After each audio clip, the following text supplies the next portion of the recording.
The sky is not a merciful place. Only the fastest, the strongest, and the deadliest can survive here. During World War II, when death circled above with every passing second, one machine struck fear into the hearts of its enemies with its power and reputation. This was the F4U Corsair, a fighter whose design was unlike anything else. Its bent wings, its thunderous roar, and its unbreakable spirit turned it into a legend. Today, we will tell the story of this bent-winged bird, from its birth to its very last flight. In the late 1930s, American naval designers were given a challenge: create a carrier-based fighter that would be the fastest and most powerful in the world. Vought Aircraft's engineer, Rex Beisel, took on this mission. What he created looked unusual at first glance. Its wings bent downward like the claws of a hunting bird. But there was an essential reason behind this strange shape. The Pratt & Whitney R2800 double wasp engine was so massive and so powerful that it required an enormous propeller. A giant propeller meant long landing gear, but on aircraft carriers, the landing gear couldn't be that tall. The solution was to bend the wings downward, and thus the Corsair's iconic gull-wing design was born.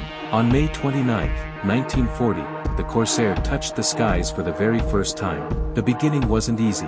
When this aircraft attempted to land on Navy carriers, it often bounced back into the air. Many young pilots lost their lives in training accidents, and the Corsair gained a grim nickname, Ensign Eliminator. The Navy considered it too risky and pushed it out of frontline carrier service, but the U.S. Marines saw its true potential. On island bases, where landings were on runways instead of carriers, the Corsair finally began to shine. By 1943, across the jungles and seas of the Pacific, the Corsair had become a nightmare for the enemy. When it dove, its terrifying whistle could be heard.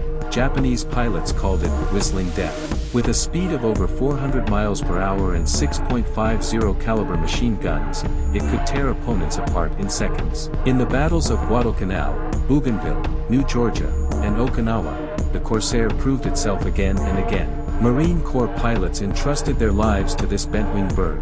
The most famous unit was VMF 214, the Black Sheep Squadron, under the leadership of Colonel Gregory "Pappy" Boyington. Flying the Corsair, Boyington shot down 26 enemy aircraft and became a legend. Pilots would say that if you faced a Japanese Zero head-on, the Corsair almost always won. But the Corsair's story didn't end with World War II. Even after the war, it continued to fight. When the Korean War erupted in 1950, jets had already begun to dominate the skies. Yet the Corsair was adapted for ground attack missions, carrying bombs and rockets to strike tanks and bunkers. In 1952, something incredible happened. A Corsair pilot shot down a Soviet-built MiG-15 jet. Imagine that, a piston-engine propeller plane defeating a jet. That was the true measure of the Corsair's power. The French Navy used it in Indochina, and Latin American countries flew it into the 1960s. But time waits for no one. By the late 1950s, jet fighters had completely taken over. America retired the Corsair from frontline duty in 1953, but in smaller nations, it still saw combat. Its final battles came in 1969, during the Football War, between Honduras and El Salvador. Think about it, an aircraft built in 1940 was still fighting in 1969. That is proof of its extraordinary life. The Corsair's legacy runs deep. More than 12,000 were built. For the Marine Corps, it wasn't just an airplane, it was their spirit.